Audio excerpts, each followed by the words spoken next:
Dale Henderson wiped the sweat from his brow and leaned on his shovel, only to hear the crunch of paws and the scrape of something heavy against the dirt path.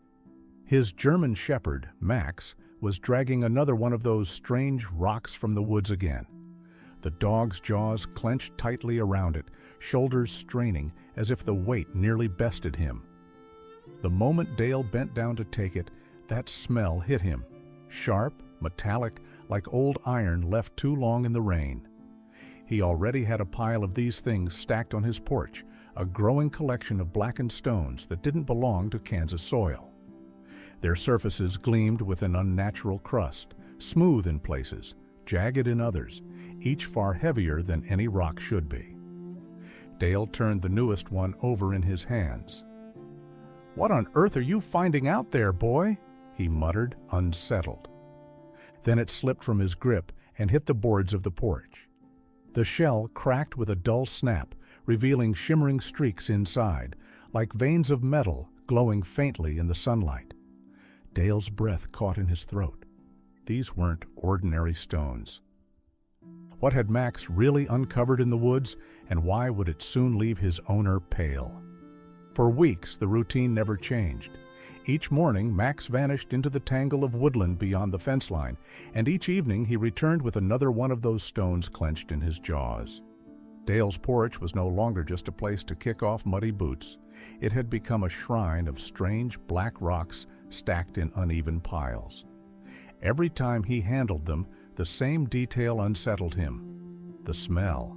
Not like ordinary earth, not like Kansas soil, but metallic, sharp, almost bloody. His fingers held the scent long after he washed his hands. Some of the rocks had a smooth, glassy crust, others pitted and scarred as if they'd been burned. None resembled anything Dale had seen pulled from his land before. His wife laughed at first. "Maybe they're cursed," she teased, eyeing the growing pile. "Or maybe Max is just trying to start his own collection." But the neighbors weren't so lighthearted. Old Mr. Carlson muttered that dogs sometimes sense things before people do, things better left buried. Dale couldn't shake the unease. Were these harmless curiosities, or could they be toxic, some kind of buried waste? He debated hauling the whole pile to the dump, but something about Max's determination made him pause. The dog wasn't playing.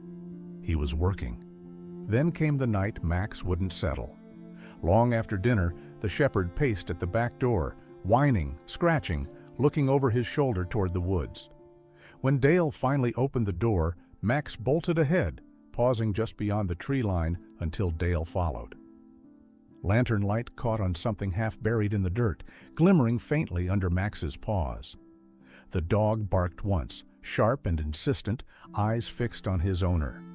Dale's heart thudded as he bent closer. Were these just worthless stones a dog happened to drag home? Or had Max stumbled upon something far more dangerous than Dale could imagine? The next morning, Dale tried to break one of the stones apart with his hammer. He placed it on the workbench, gave it a sharp strike against a metal chisel, and nearly dropped the tool in shock. The rock sparked, not like ordinary flint, not like striking steel on steel, but with a quick, eerie flash that made him jerk back. His first thought was explosives, some kind of old war scrap buried in the woods. He stood there in the dim barn light, staring at the faint scorch left on the chisel, his pulse racing. That evening, he carried a few pieces to his neighbor, Mr. Carlson. The old man turned the stones over in his hands, eyes narrowing. "Haven't seen the likes of this in years," he murmured. "My grandfather used to tell stories of a fire rain that fell over these woods." He said the sky lit up red one summer night, and in the morning the ground was littered with strange stones. Folks thought it was a bad omen. Carlson shrugged, but the memory seemed to unnerve even him. "Maybe your dog's digging up what should have stayed down." The unease only grew. Dale noticed something else. His cattle refused to graze near the edge of the forest where Max always wandered. They'd lift their heads, ears twitching, and drift away, as if an invisible line kept them back. Animals sensed danger in ways people didn't. Dale had trusted these fields his whole life, but now even the herd acted like the woods were tainted. One night, sleepless, Dale sat on the porch. The woods were quiet, but then he noticed it. A faint shimmer, like tiny stars glinting in the soil whenever the moonlight hit Max's favorite digging spot. He blinked, rubbed his eyes, but the glimmers were still there. Not imagination. Something beneath the earth was catching the light. Days later, Max came back dragging something so large, Dale had to help him haul it up onto the porch. This rock was unlike the rest, nearly the size of a pumpkin, streaked with dark glassy veins, so heavy it took both arms to lift. Dale stood over it, breathing hard, staring at the growing pile. This was no longer a curiosity. It was a demand. He couldn't ignore it anymore. Finally, he loaded a box with a dozen of the best specimens and drove to the state university. The geology department was quiet, the hallways echoing as he carried the crate inside. A professor named Chen, sharp-eyed and meticulous, greeted him. Dale set the rocks on the counter, half embarrassed. "My dog's been bringing these in," he explained. "Figured someone ought to take a look." Professor Chen didn't laugh. He didn't smile either. Instead, he picked up one stone, ran a finger across its crust, then tapped it with a pen. His brow furrowed. He lifted another, then another, studying the sheen under the lights. "Where did you say you found these?" he asked, voice clipped. Dale shifted uneasily. "Out back." "In my woods?" "Well, my dog found them mostly." The professor's head snapped up. "Are there more?" Dale nodded slowly. "Plenty more. He's been hauling them home for weeks." Chen's expression darkened. He scribbled notes, muttering under his breath, then carried 2 samples into a lab room.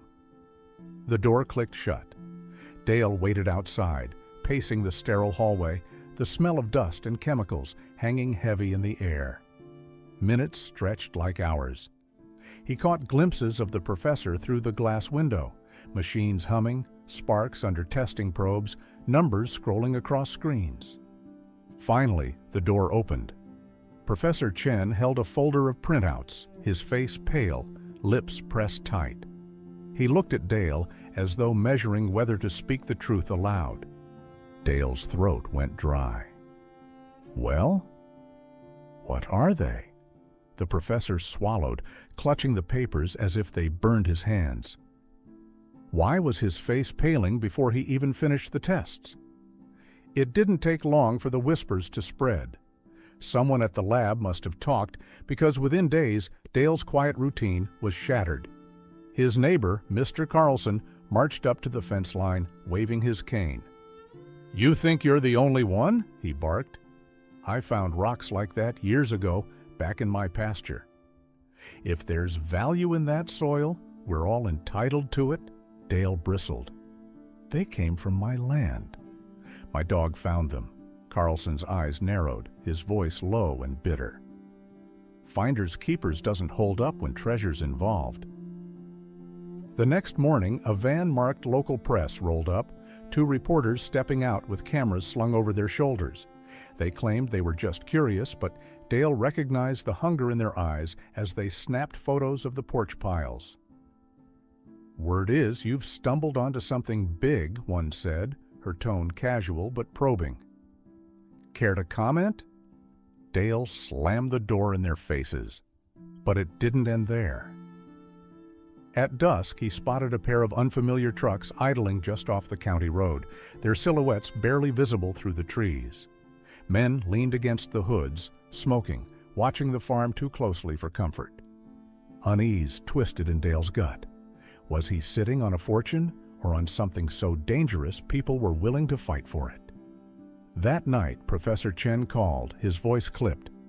"Don't show anyone else. Don't sell. Don't even brag. You have no idea what you're holding." Then he hung up without another word.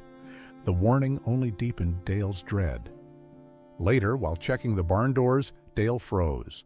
Max was growling low at the fence line, ears flat, teeth bared.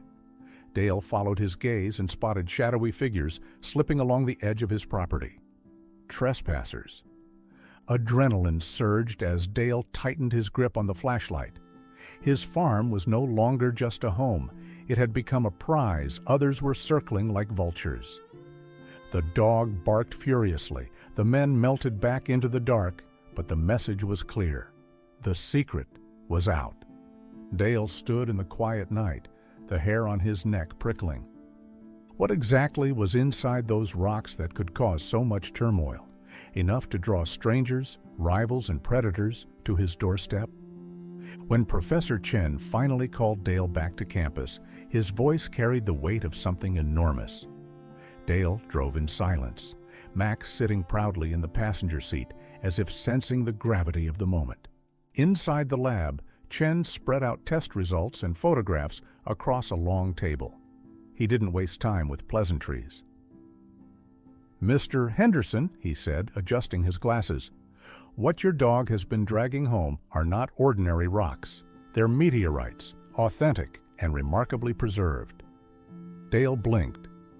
"Meteorites? From space?" Chen nodded gravely. "Not just any. These samples trace back to an ancient impact field spanning your land. You're standing on one of the richest deposits we've ever discovered. Iridium, palladium, even traces of platinum. Do you understand? These metals are valued at thousands per pound. Museums, private collectors, even governments will come knocking." The farmer's mouth went dry. He glanced down at Max, who panted happily at his side, unaware of the storm his instincts had unleashed. Dale had imagined money, maybe trouble. But this? His face drained of color. He wasn't pale from greed. He was pale because he realized the quiet life he cherished had just ended forever. Chen leaned closer, voice dropping. "Do not underestimate what this means. You'll need protection, discretion, and help managing the flood that's about to hit you." Dale could barely speak. He remembered the sharp metallic smell on his hands after touching the stones, the same scent Max had tracked with unshakable devotion. Chen explained the irony.